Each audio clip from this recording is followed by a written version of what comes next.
At that same event, Biden criticized press coverage of one of his anecdotes in which he asked listeners to imagine what would have happened if Barack Obama had been assassinated before the 2008 election. One article that Biden appeared to take issue with was this piece from the New York Times. The paper referred to Biden as making a, quote, series of unusual rhetorical detours at the end of a town hall-style campaign event nominally dedicated to health care. First, you'll hear Biden in his own words talking about the hypothetical assassination, followed by his criticism of the press Saturday. Two political heroes were Martin Luther King and Bobby Kennedy. My senior semester, they were both shot and killed. Imagine what would have happened if, God forbid, Barack Obama had been assassinated after becoming the de facto nominee. What would have happened in America? Things changed. You had over 40 kids shot in Kent State on a beautiful lawn by the National Guard. There were a whole lot of things, and guess what? When I walked across that stage, I come from a family that had no political influence at all. I'm the first U.S. Senator I ever knew. I got out of school, and in 4 years I was running for the United States Senate. Didn't intend to. Got involved in the civil rights movement. The next thing you know, they asked me to do something no one else would do. My words were, and I found that's kind of interesting, the way it was characterized in your papers. The one thing was, I said, I was making the point that my generation in '68 faced a crisis, a significant crisis. And to make the point to people in the room that, I said, just imagine if the same thing happened in your generation. That's what the context was. No, words matter a lot. And I got the point across. You're the only guys that didn't understand it. Joining me now are Caitlin Huey-Burns and Evan McMorris-Santoro. Caitlin is a political reporter for CBSN, and Evan is a correspondent for Vice News Tonight. Welcome to both of you. Caitlin, I want to start with you. This is all coming as a new Monmouth national poll shows Joe Biden actually sliding into a three-way tie with Senators Bernie Sanders and Elizabeth Warren. Now, we always say this. We should note there is no such thing as a national primary, but what should we take away from this? Well, these national polls have played an outsized role in this primary because a lot of them are used to determine who gets onto the debate stage. So that's why we're looking at a lot of these national polls. I think what's interesting about this one in particular is Elizabeth Warren's steady rise. When you look at kind of how fluid this race has been, how really open-minded voters have been, she has been slowly but steadily rising to the top. Joe Biden has been making his entire campaign about electability, about, him being the candidate who can take on Donald Trump, which we know voters are putting high on their priority list.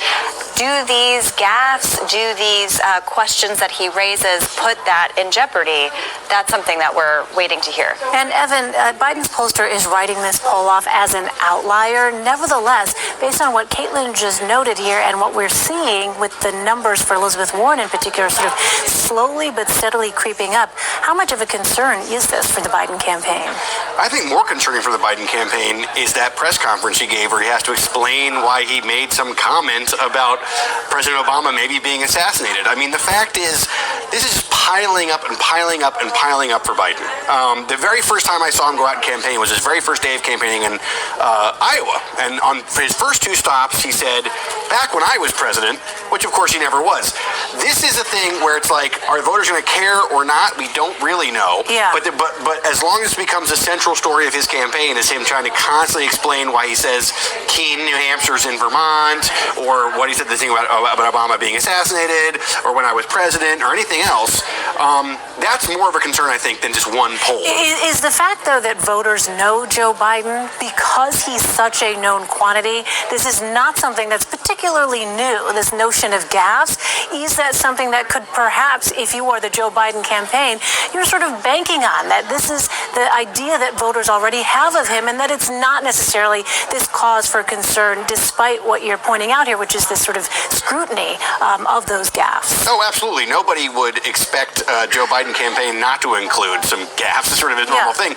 And there's some argument as to whether or not we live in a post-gaffe world. I mean, our president currently is sort of a nonstop gaffe machine as well. Right. So it's confusing as to whether or not that's going to mean anything in the long run. But if you're the Biden campaign, this is not the conversation you want want to be having every day, and it is the conversation that you are having every day. You don't want to be clarifying these comments. You want to be That's right. focusing on a message. But so then, Caitlin, the question is, when you talk to voters, how concerned are they actually about these gaffes? Well, a lot of voters feel like they know Joe Biden personally, right? They talk about him fondly as if they were talking about a relative. Uncle Joe. Uncle Joe. Right. Does that mean that they are going to stay with him throughout this primary process? We don't know. At the moment, when they're looking at a long list of candidates to choose from, they feel like they know him and feel like they can trust him, and they feel like after 2016 that he may have been the one to beat Donald Trump.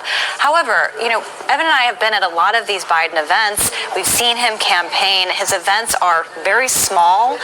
They're not these huge rallies that we're seeing Elizabeth Warren do. He does do the selfie line, the rope line for a long time. He has these one-on-one conversations with voters that really resonate with them, but he's not kind of giving these huge campaign events where he's trying to inspire. Instead, his campaign message is pretty much, look, I'm the safe bet. With all of these gaffes, with the constant kind of reminder of that, does that change people's view of whether he is the most quote-unquote electable candidate? And fundamentally, right, what we're talking about is a guy who talks about things that happened a long time ago all the time, right? It's either Obama chose me, so that should cover me with anything else you have a problem with, or things that happened way in the late 60s when he was starting out in politics, or in the 70s. And it's not clear to the Democratic Party right now, which is very energized by young people, if they're just going to rally around that idea. So it may not be gaffes that's causing Biden problems. Maybe the fact that he's pretty old and has a political history that goes back so far that it may just not really resonate as much with some of the energy in the party right now. Yeah, some Democrats might be looking for a change. So Caitlin mentioned Senator Elizabeth Warren and sort of the contrast with the very large crowd sizes for Senator Warren.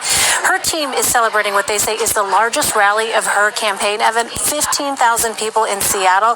In 2016, we saw Bernie Sanders draw crowds of similar sizes, only to lose, of course, to Hillary Clinton. So what should we really take away from this notion of crowd size at this point in time?